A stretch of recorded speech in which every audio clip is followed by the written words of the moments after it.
নমস্কার। আজকে আমরা যে বিষয়টা নিয়ে আলোচনা করব যে আমাদের যে জীবনের যে দুঃখের কারণগুলো আছে এগুলো আমাদেরই কর্মফল, পূর্বজন্মের কর্মফল। এটা নিয়ে আজকে কিছুটা আলোচনা করব।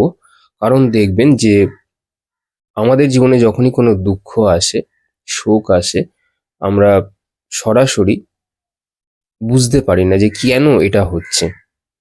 একটা জিনিস ভালো করে বুঝবেন যে জীবনে কিন্তু কোনো কিছুই কোনো কারণ ছাড়া হয় না। কোনো কিছুই কোনো কারণ ছাড়া হয় না। একটু ভালো করে দেখুন আপনার চারপাশটা, প্রকৃতিকে দেখুন। আপনি বুঝতে পারবেন আপনার কোনো কিছুই কোনো কারণ ছাড়াই কোনোদিনই হয় না। কারণ উপরে যে গ্রহ নক্ষত্রগুলো রয়েছে যেগুলো আহ, আপনি ভাবছেন যে তারা আপনাদেরকে কষ্ট দিচ্ছে, তাদের কি আর কি কোনো কাজ নেই যে তারা দূর থেকে বসে আপনার দিকে তাক করে বন্দুক নিয়ে বসে রয়েছে যে তাকে আপনাকে স্পেসিফিকলি আপনাকেই কষ্ট দেবে, তাই না? তারা তারা তো একটা জায়গাতেই রয়েছে এবং তাদের প্রভাব আপনার উপরে যেরকম পড়ছে আমার উপরেও সেরকম পড়ছে, এক্স ওয়াই জেড যারা আছে তার উপরেও কিন্তু সেই একইভাবে পড়ছে। তাহলে আপনার জীবনে এত দুঃখের কারণটা কি? আপনার যে ভাই বোন আছে কই তারা তো এত বেশি দুঃখে নেই, তারা তো বেশ খুশিতেই আছে। তাহলে আপনার উপর কি এমন হচ্ছে? চন্দ্রের যেরকম চাঁদ আছে, চাঁদের টানে জোয়ার এবং ভাটা হয়, শুধু চাঁদের এফেক্ট কি জলেতেই আছে? আমাদের মধ্যে নেই? আমাদের মধ্যেই তো 70% ওয়াটার রয়েছে, 70% জল রয়েছে। তাহলে আপনার মনে যেরকম ইফেক্ট পড়ছে গ্রহ নক্ষত্রের ফলে, তেমনি আপনার পাশের যে মানুষটি আছে তার উপরেও কিন্তু সে একই প্রভাব পড়ছে। তাহলে সে এত বিচলিত নয় কেন? তার এত তাহলে দুঃখ নেই কেন? তার দুঃখ কম কেন? এগুলো একবার প্রশ্ন করবেন। আসলে আমরা না সবকিছু না ভুলে যাই। মানে আমরা কি কাজ করে এসেছি, কোনো একটা খারাপ কাজ, তারপরে এসে আমরা নিজেকেই বাড়িতে এসে নিজেকেই নিজে মিথ্যেটা বোঝাতে থাকি। ও আচ্ছা, ও এইটা করেছে তাই জন্য আমি এটা করেছি, আমি তো ঠিকই করেছি। এটা এটা আসলে আমরা কাকে বোঝাচ্ছি? এগুলো আমরা আমাদের নিজেদের সাবকনসিয়াস মাইন্ডকে আর কি বোঝাচ্ছি। কনসিয়াস মাইন্ড সাবকনসিয়াস মাইন্ডের উপর প্রভাব ফেলছে, মিথ্যে বুঝিয়ে বুঝিয়ে সাবকনসিয়াস মাইন্ডেরও 12টা বাজাচ্ছে। তো এইরকম হয়, আমরা নিজেদের দোষ ঢাকি এবং ঢেকে ফেলি এবং তারপরে হচ্ছে আমাদের জীবনে যে খারাপটা আসে তার জন্য আমরা অনুতাপ করতে থাকি যে কেন হলো, আমার তো এরকম তো কোনো করার কথাই ছিল না, তাই না? আজকে ধরুন আহ, যে মানুষটা ধরুন আজকে ধরুন কাজ পাচ্ছে না বা তার কাছে কাজ নেই, বা ধরুন কোনো মানুষটা কোনো সম্মান পাচ্ছে না, কেন পাচ্ছে না? কারণ সেই ব্যক্তি ঠিকঠাক করে ধর্ম পালন করেনি। এবার আপনি বলবেন ধর্ম মানে কি? ধর্ম হচ্ছে গিয়ে সত্যের প্রতীক। সত্যই হচ্ছে ধর্ম, সত্য পালনকেই ধর্ম বলে। পুজো পাঠ করা ভালো জিনিস, কিন্তু পুজো পাঠ করেও অনেকে দেখবেন অধর্ম করে, কারণ তারা সত্যের থেকে বেরিয়ে আসে। এই শিব কিন্তু সত্য। আপনি যদি সত্যবাদী হন বা সত্যের পথে চলেন, ন্যায়কে ন্যায় বলেন, ভুলকে ভুল বলতে পারেন সবার সামনে, তাহলে আপনি বুঝবেন যে আপনি ধর্ম পালন করছেন। আজকে হয়তো লোকে আপনাকে খারাপ বলবে, কিন্তু এই ধর্মই একদিন আপনাকে জবাব দেবে, এই ধর্মই আপনার ভাগ্য তৈরি করবে।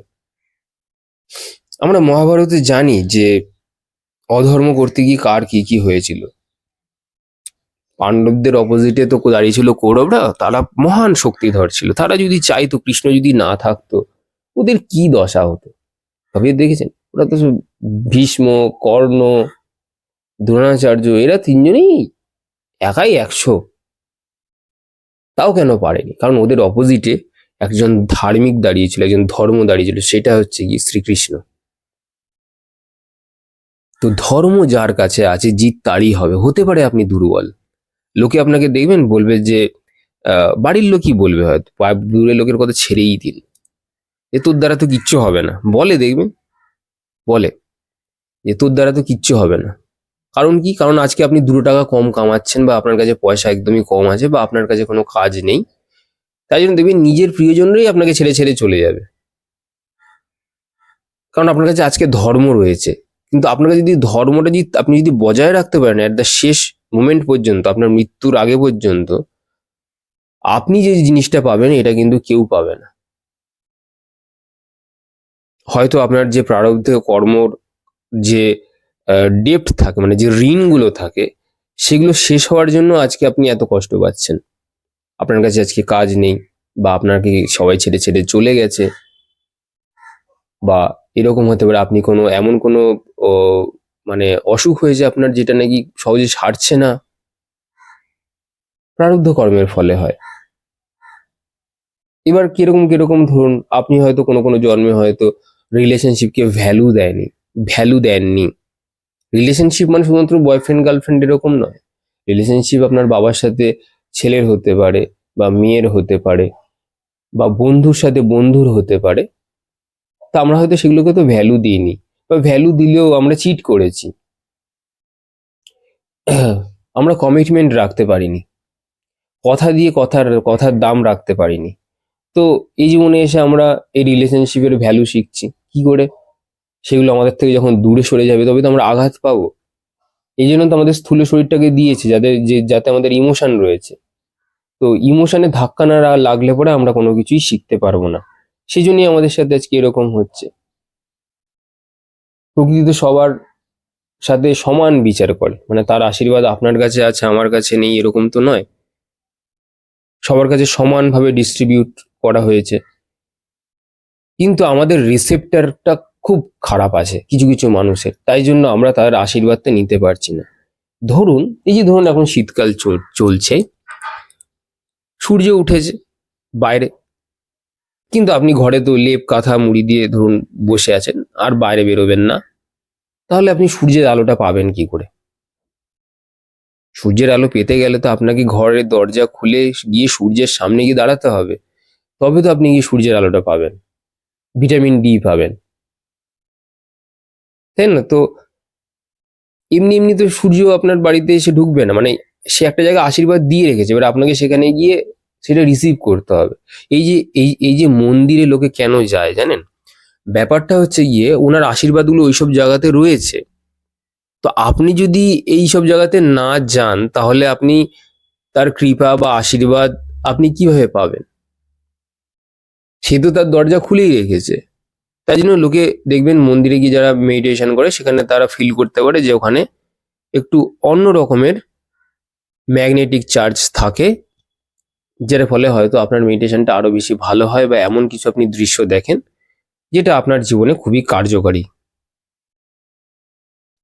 বুঝা গেল? এবার যদি বলি, এই যে পূর্বজন্মের যে কর্মফল, দুঃখের যে কারণ, এগুলো থেকে তো হয়ই।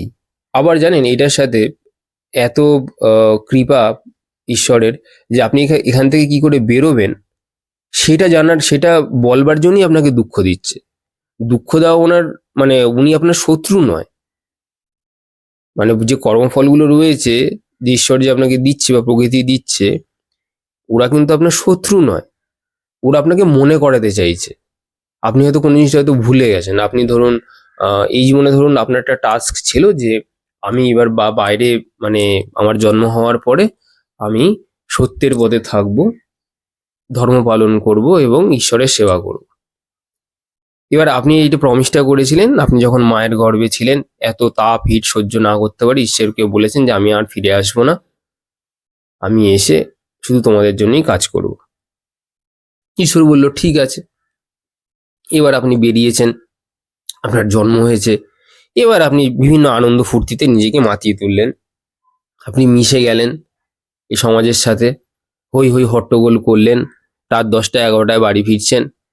তারপর আর কোনো সময় নেই, আপনি খেয়ে দিয়ে এবার শুয়ে পড়লেন, আবার সকালবেলা যেই কে সেই। তাহলে আপনার জীবন যদি এরকম স্মুথ ভাবে যদি চলতে থাকে, আপনার যে করে আসা যে কমিটমেন্ট, আপনার করে আসা যে প্রমিস, সেটাকে তাহলে আপনি কি করে মনে করবেন? তাই না? সেই মনে করানোর জন্যই আপনাকে ঘা দেওয়া, বা আমাকে ব্যথা অনুভব করানোর জন্যেই, বা মনে করাবার জন্যেই এই ব্যথাগুলোকে দেওয়া বারবার করে, যাতে আমরা পুনরায় ফিরে যেতে পারি। মানে যে রিলেশনশিপ নিয়ে আপনার এত গর্ব, যে আপনার হাজবেন্ড বা আপনার প্রেমিক এই করে ওই করে সেই করে। তো ঈশ্বর বলছে ঠিক আছে, এত অ্যাটাচমেন্ট যখন কেড়েই নি, ওকে একটু মজাটা দেখাই। তো কেড়ে নিল, পূর্বজন্মের কর্মফল। যে আপনি জন্মের পর জন্ম আপনার প্রেমিককে নিয়ে বা হাজবেন্ডকে নিয়ে আপনি খুব প্রাইড ফিল করেছেন, খুব অহংকার ফিল করেছেন, যে এবার না একে এবার একটু ডিট্যাচমেন্ট, এবার একটু বৈরাগ্য দিই, দেখি কেমন লাগে। তবে তো ও শিখবে, তবে তো ও আমাদের কাছে আসবে। ওকে আমরা তৈরি করেছি, ও গিয়ে নিজের কাজ না করে সব উল্টো পাল্টা জিনিস নিয়ে মেতে রয়েছে, দিয়ে একটু কষ্ট দিই, যন্ত্রণা দিই, তাই দিচ্ছে। আপনার বিয়ে করার খুব শখ উঠেছে, আপনি বিয়ে করছেন, ভাবেছেন আপনার জীবনটা একদম সেটেলড হয়ে যাবে, কোনো চিন্তা আর হবে না। বিয়ে করেছেন, 6 মাসের মধ্যেই টের পেয়ে গেছেন যে কি বড় ভুল করেছেন জীবনে, তাই না? দেখবেন আমার যারা অডিও শুনছেন তারা বুঝতে পারবে আমি কি বলতে চাইছি। তারা বুঝে যাবে যে আমি হয়তো একটু সময় নিতে পারতাম, তাড়াহুড়ো করে একটা বাজে ডিসিশন নিয়ে ফেলেছি। কিন্তু আপনার এই যে কষ্টটা আপনি কাউকে বলতেও পারছেন না, লোক লজ্জার ভয়ে। এখন করে ফেলেছেন, আর তো ফিরতেও পারবেন না, কারণ লোক লজ্জার একটা ব্যাপার আছে। তো এইভাবে আমাদেরকে যাতনা পেতে হয়, এইভাবে আমাদেরকে কষ্ট পেতে হয়। এগুলো তো আর এমনি এমনি আসে না। আবার দেখবেন আপনার যে সমবয়সী, ধরুন আপনার 30-31 বছর বয়স হয়ে গেছে, আপনি এরকম কষ্ট পাচ্ছেন, হঠাৎ করে একটা বিয়ে করে ফেলেছেন, পরে আর ছাড়তেও পারছেন না, ধরতেও পারছেন না। এবার আপনার যে সমবয়সী যে আছে, তার হয়তো কোনো টাকা পয়সা নেই, কিছুই নেই, কোনো চালচুলো নেই, সে বিন্দাস ঘুরে বেড়াচ্ছে, এখানে ওখানে যাচ্ছে, বসে রয়েছে, মজাতেই রয়েছে। কি করে রয়েছে? তার সাথে তো এই কর্মফলটা হলো না। ওই যে বললাম, সূর্য যখন আলো দেয় আপনার বাড়িতেও পড়ে, আমার বাড়িতেও পড়ে, তাহলে আপনার সাথে কেন হচ্ছে পার্টিকুলারলি? ওই ব্যক্তিটার সাথে তো হচ্ছে না যে ব্যক্তিটার কোনো ইনকাম নেই, কোনো রোজগার নেই, সে বেশ দিব্যি রয়েছে, তার কোনো অভাব অভিযোগ কিছুই নেই, কারণ সে ধর্ম পালন করেছে কোনো একটা ভাবে।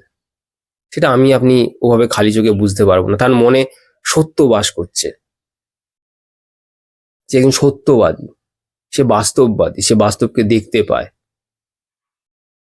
তাই তার কোনো এসব কোনো সংশয় নেই। সে জানে যে আমি মরে গেল, আমার কোনো পিছুটান নেই, কারণ কেউ তো নেই।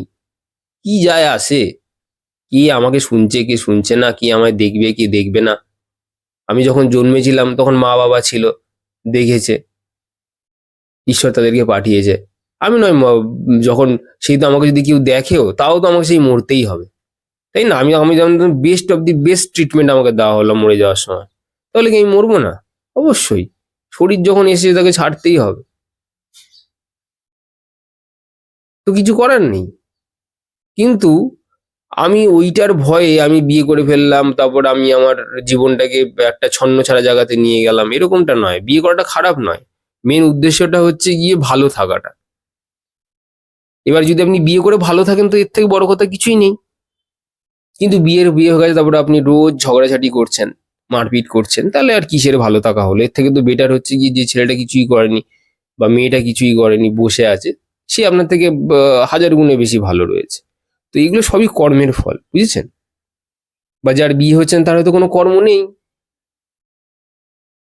কর্মের মানে কোনো বন্ধন কখন সৃষ্টি হবে, এটাকে বলে কার্মিক ডেপ্ট বা কার্মিক রিলেশনশিপ। কখন আসবে আপনার জীবনে?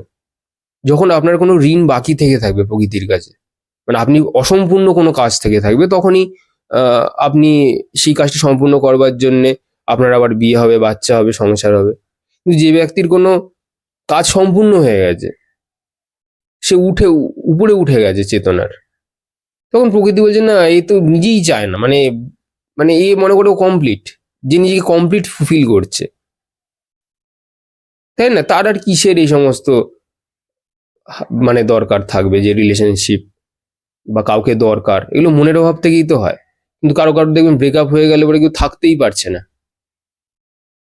কারণ সে নিজেকে কমপ্লিট মনে করছে না, তার মনে অভাব রয়েছে। তাই ঈশ্বর বলছে দিই, ওকে আটটুখানি আমরা যাতনা দিই, দিয়ে মনে করাই কি হয়েছে না হয়েছে, তাই এইসব হচ্ছে। এগুলো সবই এক জন্মে তো হয় না, মানে আপনার এগুলো প্যাটার্ন, মানে আমরা যে জন্মাই, আমরা প্যাটার্ন অনুযায়ী জন্মাই, মানে আমাদের যে চিন্তা ভাবনার যে ফ্রিকোয়েন্সি আছে, সেই প্যাটার্ন অনুযায়ী আপনি জন্মাবেন, সেই অনুযায়ী আপনি লোকজন পাবেন জীবনে। অনেকে দেখবেন অনেক ছোট বয়সেই গুরু পেয়ে যায়। কি করে পায়? আমাকে একজন একটা খুব ভালো প্রশ্ন করেছিল, আমি আলোচনা করব যে সেই ব্যক্তিটির স্বপ্নে দীক্ষা পেয়েছে এবং এক দেবী তার কুণ্ডলিনী জাগরণ করেছে। এটাকে কি বলে? আমি বলেছিলাম এটি একটি বিরল দৈবিক দীক্ষা, সবার জীবনে হয় না। 1000 জনের মধ্যে হয়তো একজনের হয় কিনা সন্দেহ আছে। তাকে সব শিখিয়ে দেয় কি করতে হবে না করতে হবে, কিভাবে প্র্যাকটিস করতে হবে। সেই ব্যক্তি যদি শুনে থাকে তো আমি বলবো যে চরিত্র বজায় রাখুন, যেহেতু দেবী শিখিয়েছে এবং যা উনি শিখিয়েছে সেটাই একমাত্র প্র্যাকটিস করুন, ব্যাস। তো এগুলো কি কর্মফল? তার মানে হয়তো হতে পারে সেই জন্মের পর জন্ম সে এমন কিছু কাজ করে এসছে যার ফলে তাকে এসে সে দীক্ষা পাচ্ছে স্বপ্নে। আমি তো পাচ্ছি না, সে কেন পাচ্ছে? তার কারণ আছে, সে কাজকর্ম করে এসছে ওই টাইপের। এবার আপনি পৃথিবীতে এসে দেখছেন যে শুধু পয়সা রোজগারটাই আপনার মেন ধর্ম। অর্থ রোজগার করা অবশ্যই ধর্ম, আপনার শরীর এবং আপনার ফ্যামিলিকে চালাবার জন্য। পয়সা ইনকাম করা কোনো খারাপ জিনিস নয়, দেবী লক্ষ্মী রিপ্রেজেন্ট করে। কিন্তু কথাটা হচ্ছে পয়সাটা আপনার মানি ব্যাগ অব্দি ঠিক আছে, কিন্তু পয়সাটা যখন আপনার মাথায় চলে যায় তখন সেটা খারাপই হয়ে যায়। দুটোর মধ্যে পার্থক্য আছে আমি বললাম। আপনি একটা জিনিস খেয়াল করে দেখবেন, আমার একটা অডিও আছে অর্থ এবং পরমার্থ, সেখানে আমি বলেছি যে দেবী লক্ষ্মী কিন্তু নারায়ণের পায়ের কাছে বসে থাকে। লক্ষ্মী হচ্ছে কি শ্রী, যার মধ্যে প্রচুর ধন সম্পদ রয়েছে, যার মধ্যে শ্রী শ্রী বর্তমান। আর নারায়ণের কাছে প্রচুর জ্ঞান রয়েছে। তার মানে জ্ঞান যেখানে সেখানেই লক্ষ্মী থাকে, যেখানে আত্মজ্ঞান আছে সেখানেই লক্ষ্মী থাকে। নারায়ণ কি করে দেখেছেন? ওই যে সাপটা আছে, বিশাল সাপটি, তার উপর সে শুয়ে থাকে মানে সেটাকে যমনিদ্রা বলে। সে মেডিটেশন করতে থাকে, ওটাই তার পশ্চার। ওই সে ঈশ্বরকে ডাকে, তার ইষ্ট দেব হচ্ছে শিব, তাকে ডাকতে থাকে ওইভাবেই বসে বসে শুয়ে শুয়ে চোখ বন্ধ করে, আর পুরো ব্রহ্মাণ্ডকে সে দেখতে থাকে। এটাই তার কাজ, চালনা করা, ধারণ করা। সে তার কাজ করতে থাকে, তার জ্ঞান দিয়ে সব সে করতে থাকে, তার দিব্য দৃষ্টি দিয়ে। আর দেবী লক্ষ্মী সারাক্ষণ তার পায়ের সামনে বসে থাকে। তার কারণ হচ্ছে আপনি দেখবেন যে ব্যক্তির কিছুই চাই না, সেই দেখবেন জীবনে সবকিছু পাবে। সে চাইছে না যে আসুক, ঠিক চলে আসবে। ওই সেই ডিট্যাচ টু অ্যাট্রাক্ট বলে একটা কনসেপ্ট আছে, এটা নিয়ে একটা কোনো সময় অডিও বানাবো। যে যত বেশি চায় সেই কম পায়, আর যে কিছুই চায় না সেই সব পায়। যেখানে শূন্য সেখানেই সব পূর্ণ। আজকে এই বলে এই টপিকটা আমি শেষ করলাম। আশা করি আপনারা সবাই বুঝতে পেরেছেন যে আমাদের দুঃখের কারণ আমাদের নিজেদেরই পূর্বজন্মের কর্মফল। আজ আসি। কেউ যদি যোগাযোগ করতে চায়, আমার চ্যানেলের ডেসক্রিপশনে একটা ইমেল আইডি রয়েছে, তারা প্রশ্ন করে ডাকতে পারেন, কোনো অসুবিধা নেই। ধন্যবাদ।